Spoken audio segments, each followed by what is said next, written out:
কুল্লু নাফসিন যায়িকাতুল মাউত, সমস্ত আত্মা, সমস্ত প্রাণ আল্লাহ তাআলা বলেন মৃত্যুর স্বাদ গ্রহণ করবে, মৃত্যুর স্বাদ গ্রহণ। কুল ইন্নাল মাউতাল্লাযী তাফিরুনা মিনহু ফাইন্নাহু মুলাকীকুম, আল্লাহ তাআলা বলেন হে নবী আপনি বলে দেন ও দুনিয়াবাসী, মৃত্যু থেকে তোমরা যেখানেই পলায়ন করো না কেন, মৃত্যু তোমাদের সাথে সেখানে গিয়েই নিজেই মোলাকাত করবে, সাক্ষাৎ করবে। তুমি ডাকতে হবে না, মৃত্যু নিজেই আসবে, মৃত্যু নিজেই আসবে। আইনামা তাকুনু ইউদরিকুমুল মাউতু ওয়ালাউ কুনতুম ফি বুরুজিন মুশাইয়াদা, আল্লাহ বলে তুমি যদি এমন একটা বিল্ডিং বানাও, ঘর বানাও, যে ঘরটা অনেক উঁচা, যে ঘরটার উপর দিয়া কেউ ভিতরে ঢুকতে পারবে না, যে ঘরটার মধ্যে একটা ছিদ্র নাই, একদম আটকানো, তো এরকম একটা ছিদ্রবিহীন সুউচ্চ ঘরও যদি তুমি বানিয়ে তার ভেতরেও তুমি আশ্রয় নাও, তো ইউদরিকুমুল মাউতু, মৃত্যু তোমার সেখানেই পৌঁছবে, তোমার সেখানেই পৌঁছবে। প্রিয় ভাই আমার, বন্ধু আমার, নওজোয়ান সাথীরা আমার, মৃত্যু এক অনিবার্য বাস্তবতা, চিরন্তন বাস্তবতা, এটা গ্রহণ করতেই হবে। হাসলেও মরতে হবে, কাঁদলেও মরতে হবে, সুখেও মরতে হবে, দুঃখেও মরতে হবে। রাজপ্রাসাদ আর অট্টালিকার মানুষটাও মরে যাবে, জীর্ণ কুটিরে যে লোক থাকে, হ্যাঁ, সেই লোকটাকেও মরতে হবে। জীবনে কোনোদিন দুঃখ দেখে নাই যে সেও মরে যাবে, জীবনে কোনোদিন সুখ দেখে নাই যে সেও মরে যাবে, সব মরে যাবে। এটাই সত্য, এটাই বাস্তবতা।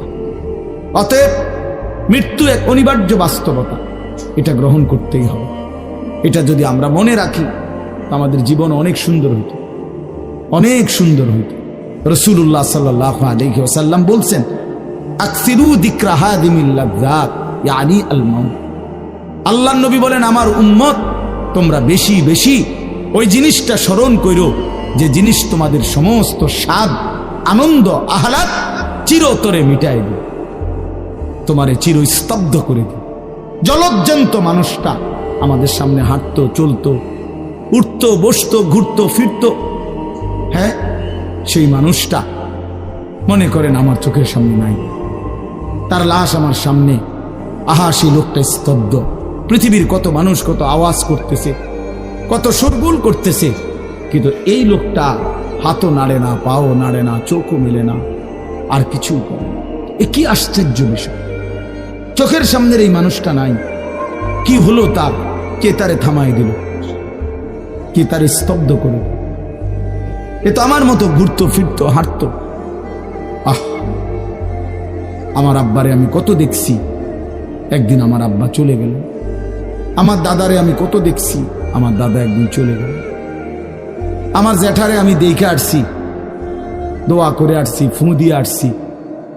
এক সপ্তাহ পরে জ্যাঠা ইন্তেকাল করলেন, আবার এক সপ্তাহ পরে আমি গিয়া জ্যাঠার জানাজা পড়াইছি। এই তো বাস্তবতা। যুবক ভাই তুমিও মনে রাখো, বয়স্ক বাবা আপনিও মনে রাখেন। হাসান বসরি রহমতুল্লাহ আলাইহি একজন বড় বুজুর্গ ছিলেন। উনি বলতেন, তিনি যখন কোনো যুবককে দেখতেন আর বয়স্ক দেখতেন, তো তিনি যুবকদেরকে বলতেন ইয়া মা'শারাশ শাবাব ইন্না যারআ কাদ তুদরিকুল আহাতু ক্বাবলা আন ইয়াবলুগা। তিনি উপদেশ দিতেন, হে যুবকগণ শোনো, সব ফুল, সব ফল, সব গাছ চারা পরিপক্ক পাকা পর্যন্ত পৌঁছায় না, তার আগেই অগণিত ফুল, অগণিত ফল, অগণিত চারা গাছ ঝরে ঝরে। এটা উনি মনে করাইতেন মৃত্যুর কথা। উনি এটা বুঝাইতেন, যুবক তুমি দেখো একটা আম গাছের মধ্যে যতগুলো মুকুল ধরছে ফুল, সবগুলো আম হয় না। যতগুলো আম ধরছিল ছোট ছোট, সবগুলো বড় পাকা পর্যন্ত যায় না, তার আগেই ঝরে যায়। ঝরেই যায় বেশি, থাইকা যায় অল্প। তার মানে যুবক, কিশোর, তরুণ এই বয়সেই মৃত্যু হয় বেশি, বৃদ্ধ পর্যন্ত পৌঁছে কম।